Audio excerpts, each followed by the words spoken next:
Getting to know Google Classroom. We're going to go through a two-part series of all you need to know about Google Classroom, getting it started and using it with your students. This first video is going to be the very basics, so if you've never used Google Classroom or if maybe you've only dabbled in it, this is going to be where you want to start. So we're going to talk about the settings, setting it up, getting your students enrolled, very basics. The next video we'll talk about how to create assignments, topics, organize, grading, give feedback, etc. So let's go ahead and get started. To get to your Google Classroom homepage, you're going to go to classroom.google.com, or you can go ahead and click on that waffle and you're going to see the green chalkboard image. Once you're in your Google Classroom, if you have never been to Google Classroom before, you've never used it, you're going to see a screen's going to pop up asking you to join with your school email. Then it's going to ask you which role you want to accept. Please select the teacher role.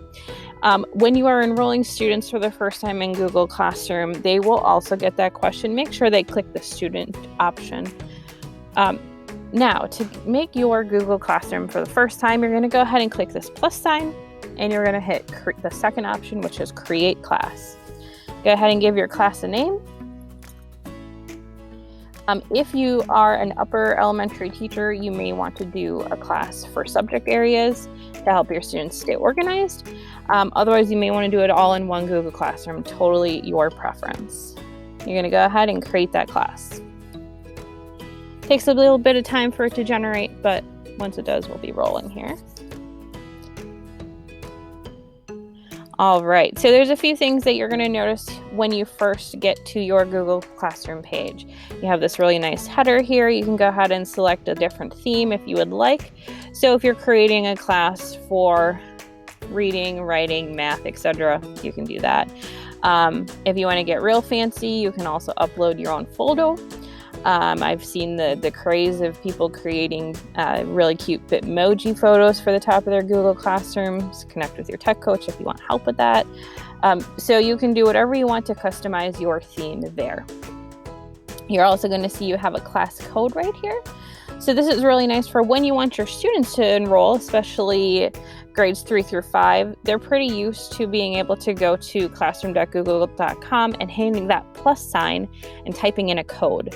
This is the code right here. You're going to click this and it will be real nice and big up on your BenQ, and your kids can go ahead and copy that in. You can also copy the invite link and email it to them if you would like, if they are not right in front of you.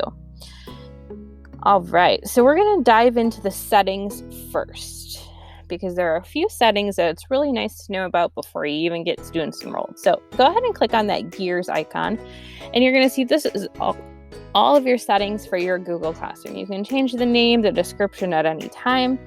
Invite codes, you can change your invite code if for some reason kids would be messing around with it.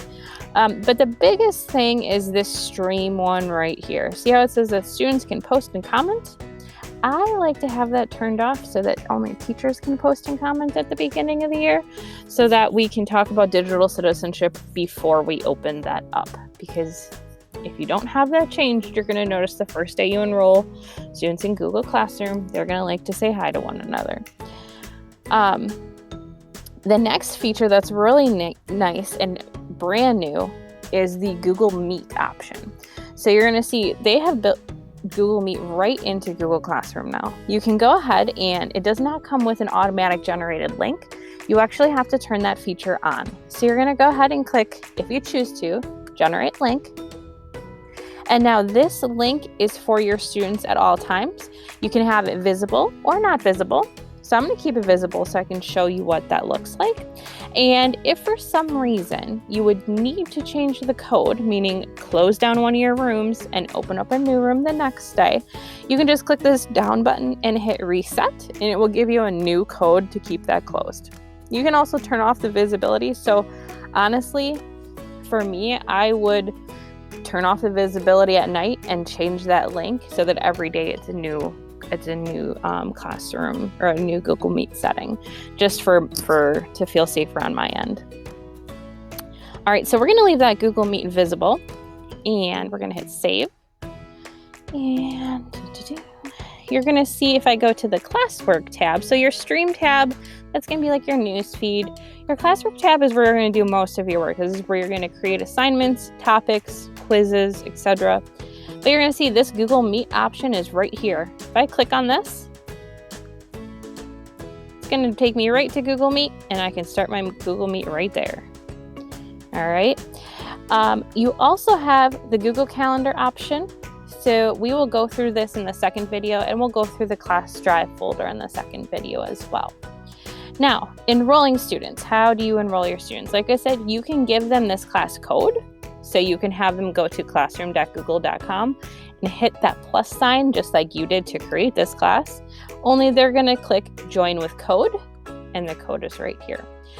If you have littles, this code is hard for them to type. So you can have them joining by you clicking people, click where it says students, click this plus sign, and go ahead and copy and paste their student emails right here.